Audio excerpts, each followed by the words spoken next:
Good morning, everyone, and welcome to the Study Melbourne Future Founders Venture Scholarships information session. That's quite a mouthful. My name is Simone Edwards. I am the Marketing and Communications Advisor for StartSpace. And so what I'd like to do here today is just talk you through a bit more information about the scholarships and how to apply. We'll introduce a special guest a bit later on, and we'll open up the floor for questions. So we'll get started. At first, I'd like to acknowledge the traditional owners on the land that we present to you today. So today I'm broadcasting from Wadawurrung, and my colleagues Shrey and Kenny from StartSpace are coming to you from Wurundjeri country. State Library Victoria acknowledges the traditional lands of the Victorian Aboriginal clans and their cultural practices and knowledge systems. State Library Victoria recognises that we hold traditional cultural knowledge belonging to Indigenous communities in Victoria and around the country. We pay our respects to their elders past and present who have handed down these systems of practice to each new generation for millennia. So I have sort of mentioned what we'll run through today in today's session. We are recording this session, so it will be available on the website for Future Founders as of Monday. But also, if you would prefer not to be seen in the video, please just feel free to shut off your cameras as we go through. And if you'd like to ask questions throughout the session, please do. If you just pop them into the chat function, my colleague Kenny will be monitoring that, and we'll save them all for the end, and we'll run through each question and try and answer as many as we can. So I'll try and get through this first bit quickly, so we've got plenty of time. Firstly, just a quick thank you to our partner, Study Melbourne. So Study Melbourne partnered with us, StartSpace, to bring to you the Future Founders program, and we're very grateful for that. So we just want to say a quick thanks. And now all about the scholarships. So the whole reason we have these venture scholarships is to provide support to international student founders of new businesses. And whether you're a current student also working on your new business, or a former student that has graduated within the last 5 years, you are eligible for this scholarship. There are 5 scholarships in total on offer for this round, and you are able to apply as an individual founder or a team of up to 3, and we'll talk a bit more about that as we go. In terms of what's included in the scholarship program, it does run for 12 weeks from April to June this year. And within that 12 weeks, you'll be in a cohort across 5 teams or 5 individuals, depending who applies and is awarded. So within that cohort, you'll be meeting fortnightly to catch up and see how all of your businesses are developing. And those sessions will be run by facilitators who are really fantastic people, but also throughout those 12 weeks, you receive some bespoke mentoring and coaching for your business. So we'll match you up with someone that can help you in your business journey. You get to work from the beautiful co-working space at the StartSpace Loft. So for those 12 weeks, you have somewhere to base all of your work from, which is included. You get $10,000 of seed funding that you can put towards your business, and you can decide how that is spent across the 12 weeks. We also include a venture crawl. So this is a day within your scholarship program where you get to visit a few startup businesses across Melbourne and hear from their founders and their journeys, and sort of learn off other people that have done it before you. And then at the end of the 12 weeks, we have a demo day. And this is where you get to present your business and the progress you've made back to your facilitators, back to your mentors and your friends and family as well. So it's a really exciting event to sort of round out the scholarship. In terms of who can apply, so I sort of mentioned it at the start, but if you're a current or former international student, and if you were a past student, if you've graduated within the last 5 years, you can apply as a solo founder. But we also accept applications from teams. So if you have a co-founder who is either an international student, current or former, or a student, just a Australian student, perhaps, that's fine. In a team of 2, you can have 2 students, whether or not they're international. And in a team of 3, 2 of the applicants out of the 3 must be international students, but there's a bit of leeway there. And as long as everybody is over 18 years old and you're working on a legal business idea, that's great. Okay, in terms of the selection criteria, so we always recommend you go to the website and check out the terms and conditions of the scholarship just to understand all of the intricate details. But this probably helps summarize some of the key criteria that the selection panel will be looking at in your application. So the first one, 20% of your mark goes towards your description of the problem and solution that you're working on. So this is sort of how you are able to demonstrate your understanding of the target market that you're creating this solution for, or creating this business or product for. And then also how innovative your solution is, or what it is that you've created that is going to help solve this problem you're looking to solve.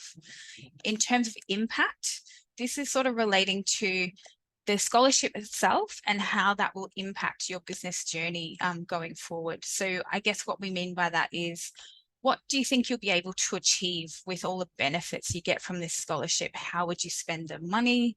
How would you work with a mentor, and what sort of things are you looking to learn from a mentor? It's those sorts of things that will help in that part of the application. In terms of number 3, success to date and execution plan. So what we mean by that is wherever you are in your journey so far in building your business, what were your goals to date? Or what was your original plan, and where are you against that plan? What sort of progress have you made? What milestones have you hit? They could be really early ones. It could be that you've already researched your market and you've got your first customer, or whatever it may be. Just being able to identify those and share those in your application. Number 4 is team and fit. So this is talking about either yourself, or if you've got a team of 2 or 3, all 3 of you, and the relevant skills and expertise you bring to your business and the solution you're creating. So why are you best fit to bring this new business into the world? And number 5, attitude and commitment. So this is relating to, this scholarship program runs for 12 weeks, as I mentioned, from April to June. Are you going to be here in Victoria across that time? Do you have time to put towards this business and make sure you come to the fortnightly meetings and come to the kickoff session and the demo session? So are you actually available to commit to this across the scholarship time? So that's a bit of info about that criteria. In terms of how to apply, so as I said, the QR code is there for you to head to the Future Founders website. On the page all about the scholarships, you'll learn a bit more information, and then you'll see links there to the terms and conditions. So please do read through those. It's really important that you understand all of the information before you apply. Also on the landing page for the scholarships, you can see some information about some of the questions you need to fill out in your application. So what we recommend is, when you're ready, go and open the application form. You can read the first page, you click through and see some of the questions you need to answer about your business, and they relate to those 5 criteria I just talked through. And we recommend you draft your answers in a separate document so that you can perfect it all first. And when you're ready to submit, you can go through and add your answers into the form and submit the full application. You are able to submit it more than once. So if you go through and you've hit submit and you want to change something in your answer, we recommend you just fill it in again, because unfortunately it won't let you sort of backtrack and update previous details. So yeah, have a draft of your application on hand in a different document, just so you can easily fill it out when you're ready. And then applications close 11:59 p.m. on Sunday, the 10th of March. So you still got quite a bit of time to get that sorted, which is great. In terms of the timeline, after the 10th of March, we'll be looking through all of those applications. We've got a panel that will be shortlisting, and then we have a selection panel that will make the final decision on the 5 scholars or scholarship teams. You should hear an update by the 2nd of April. And then, of course, the scholarship program itself kicks off from the 8th of April to the 28th of June across those 12 weeks. So that sort of helps you understand when you need to be available. Now, I mentioned we've got a special guest. So I'm really, really pleased to introduce to you Michelle Tan, who is co-founder of Soyful. And Michelle was one of our first venture scholars back in 2022. And she's agreed to join us today just to be available to share a bit of her experience and help us answer a few questions that you might have at the end of this session. So welcome, Michelle.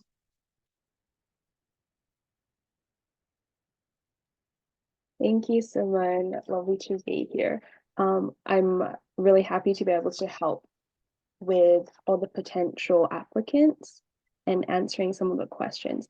So a quick background about me is that I am one of the co-founders of Soyful.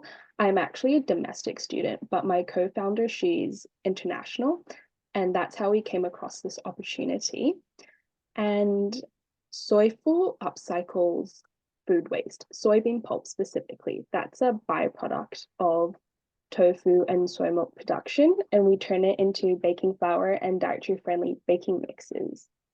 Our story came along because I lead a plant-based lifestyle, while my co-founder, she's actually gluten intolerant.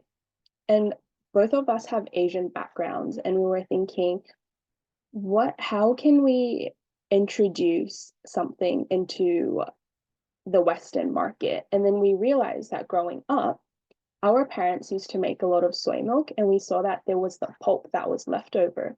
But in our Asian cuisine, we actually use it up. But we found that in Australia, people were throwing it to landfill, animal feed, or composting it, which is not really maximizing the value that is there. That is how we had this idea, and we came across future founders, and we decided to have a go with it.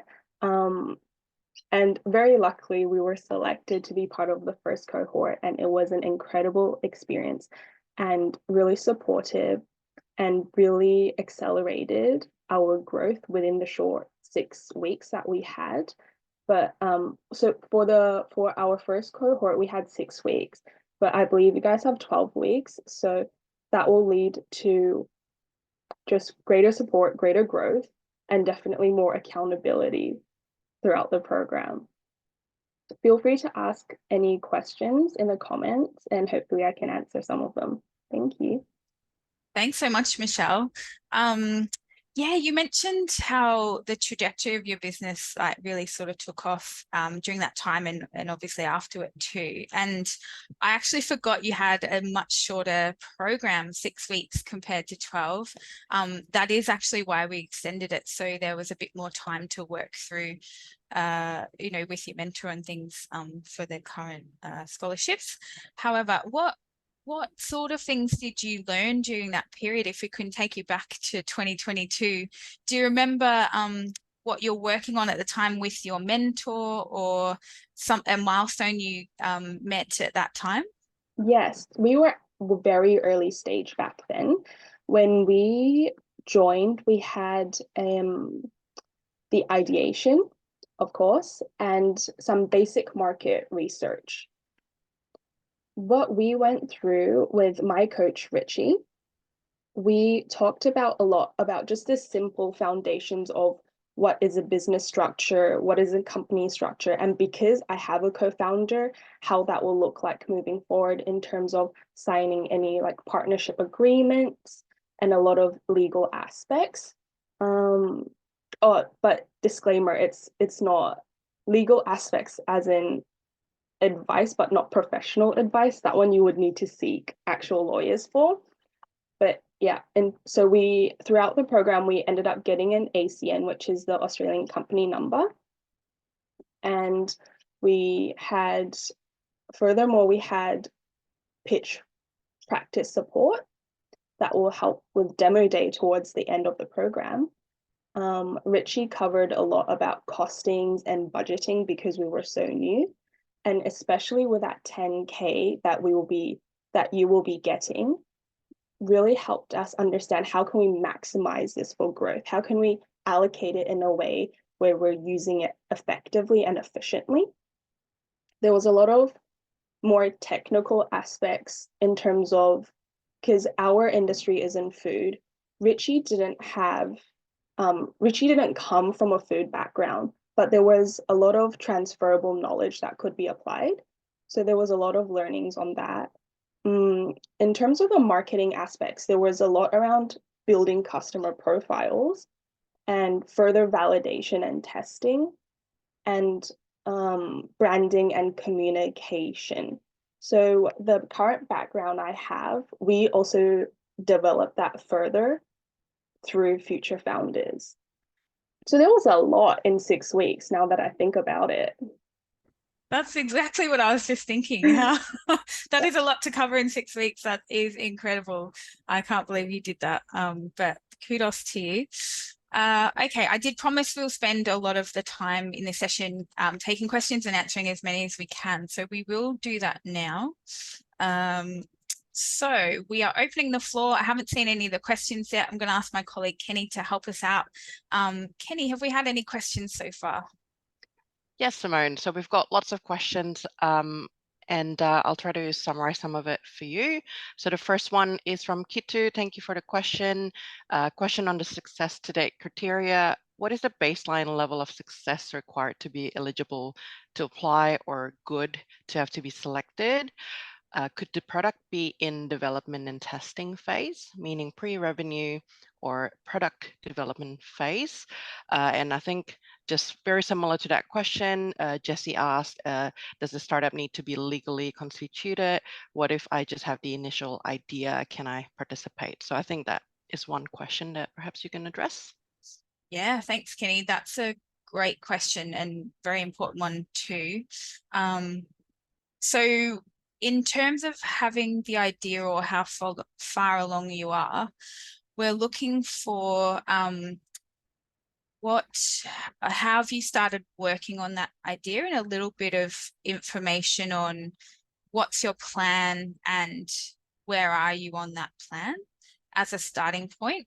So what that could mean is you've got your idea and maybe you've started researching competitors or anything else similar to your idea out there just to see if you do have any competitors or how you might be different in that way. It could be something to do with you've researched your market and you maybe you've even gone out to ask who your potential customers might be and what they think about your solution and you know, ask for feedback. It could be that you have an MVP. So a minimum viable product is what that means. So you've got like a beta version of something, or it's in development. So you can say we've started working on the solution or the product or the service, and we've got an idea of a business model, but we're not sure. They're examples. I think so. My suggestion would be read the terms and conditions and have a bit of a think about that selection criteria and just put forward as much as you can in terms of how far you've progressed your idea and where you're at with it. I think that's probably the best advice I could give for that one. Thank you, Simone, for that. And Shui, feel free to jump in as well if you want to add to that. But we also have just wanted to encourage everyone, and I've replied in the chat as well, that yes, if it's still an idea or pre-revenue and all of that, we still want to hear from you. Like exactly what Simone was saying, just show some evidence of you're already working on it, and some progress that we can read about. So the next question is a lot of people are asking about co-founders. I think the first question is firstly, if this program is only for people who studied in Victoria, and also if if I studied in another state, but the provider has a branch in Victoria, will I be eligible? And what if the co-founders is overseas and all of that? So I don't know if that's a question that we can try to tackle together, Simone. Yeah, I'm happy to have some help with this one. You need to be in Victoria through the first part I'll answer is you need to be in Victoria through the scholarship program. So you need to be present at the sessions, at the kickoff, at the demo day, at the fortnightly sessions. So for example, if you were looking to apply and you had a co-founder that would be overseas for that time, I would recommend, if you meet the criteria, just apply on your own. You can still get all the benefits of the scholarship and the program, and including the mentorship and things, if you're able to be here, even if your co-founder is not. That's absolutely fine. In terms of studying at a Victorian institute, yes, I believe that's true. I think you need to have studied at a Victorian institute to be eligible for this scholarship. So hopefully that helps answer that one. Yeah, thank you, Simone. I think there's some questions around if you join as a single founder, how does the program help you find co-founders who can help you accelerate the growth of your idea? Yeah, great. I would say if you're solo founder, absolutely apply. You'll get so much out of this. It doesn't guarantee you'll find a co-founder along the way, but what it does do is open up so many opportunities to you, because you'll get mentorship from an experienced founder and business leader who can help you navigate that path. What are the ways to help you find a co-founder? How do you look for the right person? What's the criteria for a right person? So even if it doesn't lead to finding them within the cohort, that's unlikely, but you never know what could happen. You'll get to network with so many different people. You'll get a lot of great advice from your mentor, and it'll probably help you understand how to find that new co-founder. Yeah, and that's great. Yeah, and if I may jump in, I just want to leverage this opportunity also to talk a little bit about StartSpace, because during the program you'll actually be using StartSpace, and therefore I think all the events, community events, networking events, learning opportunity that's available to StartSpace members will also be available to you. Therefore, we definitely welcome you to use this opportunity. Don't just come in while the sessions with the mentors, but I encourage you to actually use the space as much as possible.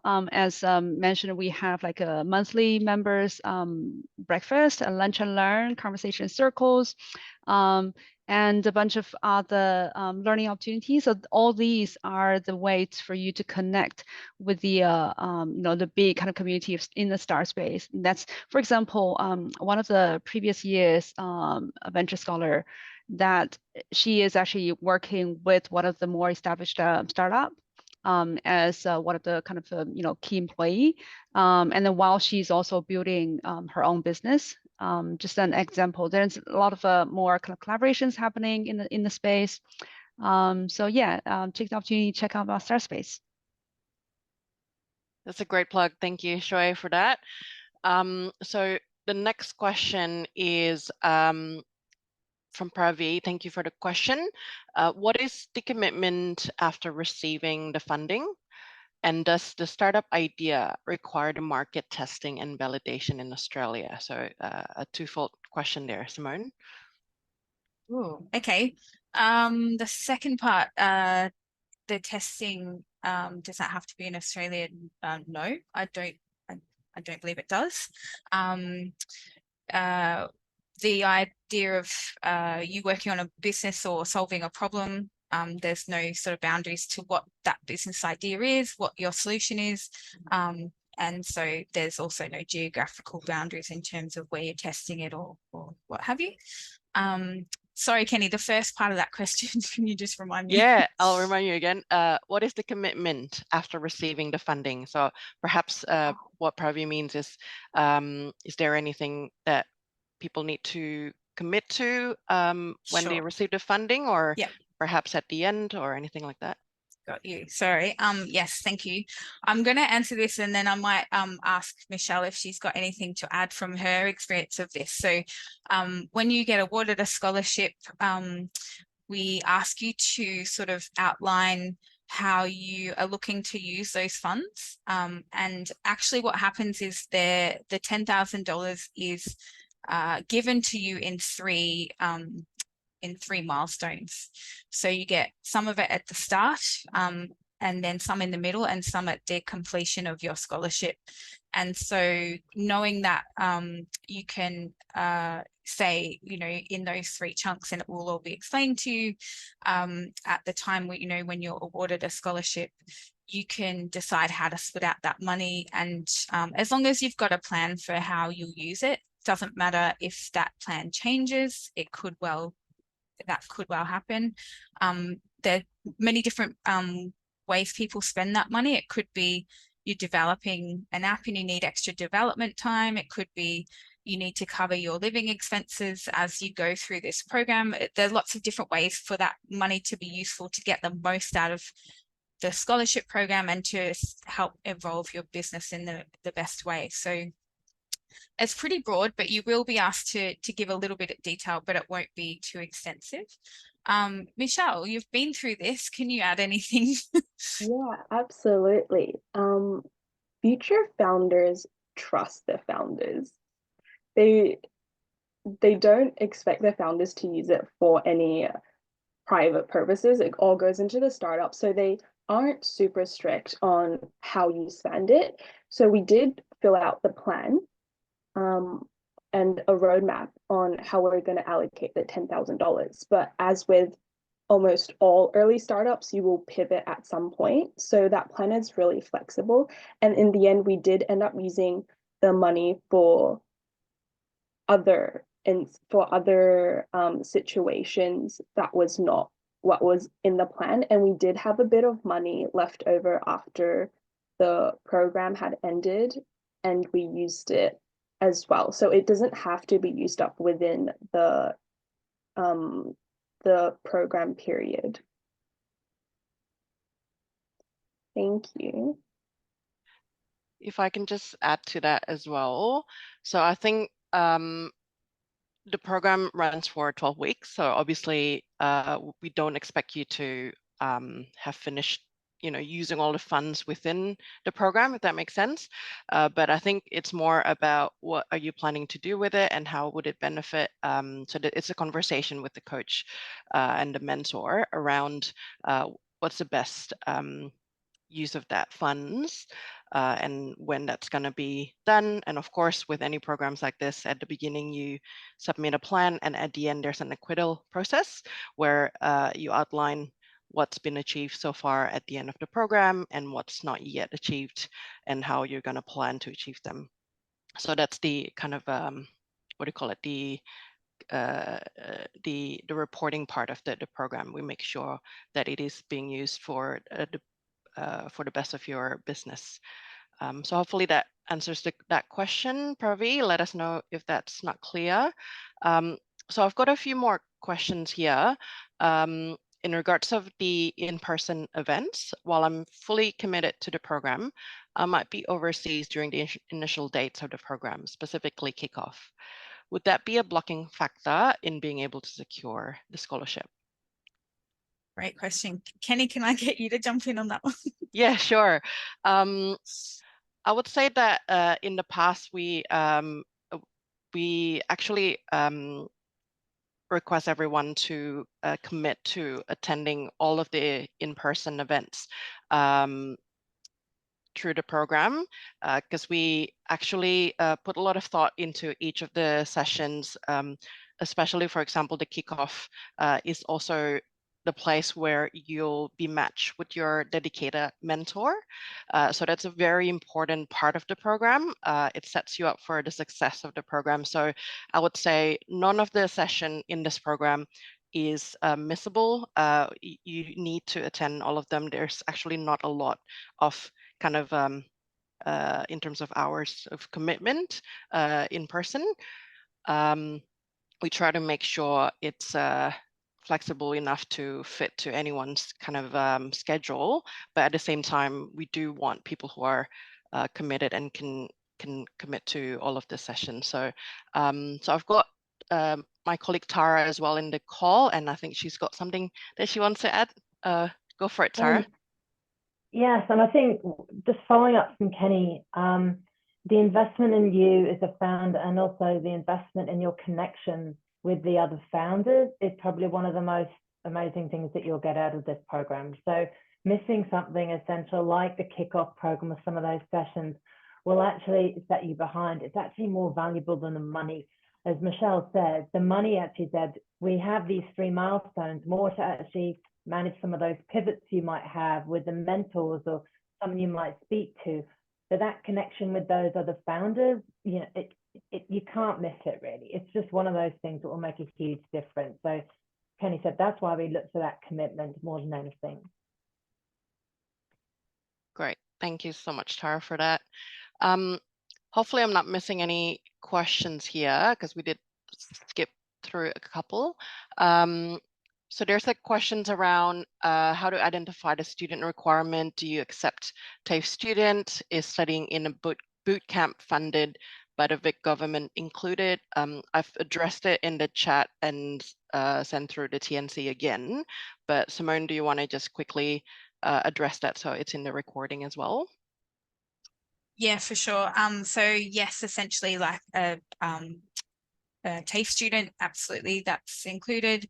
It's any sort of higher education or Victorian education institution that's included. Yeah, we may well ask for you to show proof of that in your application or if you're selected. But yes, if it's a Victorian education institution, it will be considered for sure. Great, thank you. In terms of the next question is, what kind of business or product or services are eligible to participate? Since I'm currently starting up a business in handmade products, is that eligible? Absolutely, yes.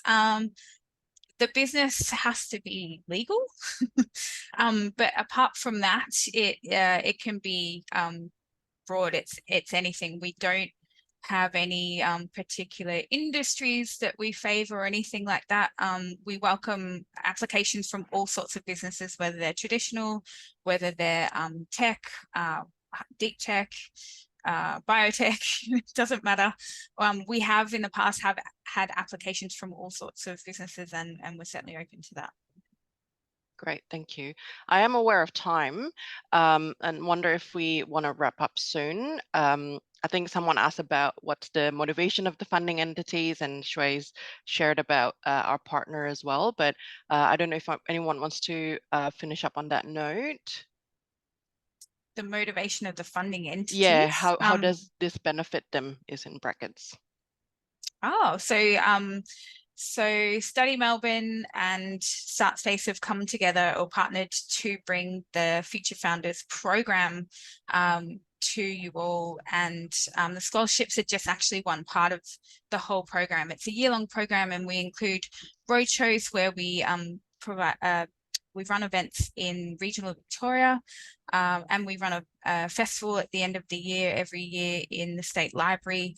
And the whole idea of it is to provide opportunities to international students, but also a lot of the program is open to anyone that's interested in learning more about entrepreneurship and what it's like to be a founder and how that could be a career option for you. So Study Melbourne provides support to international students arriving and studying in Victoria.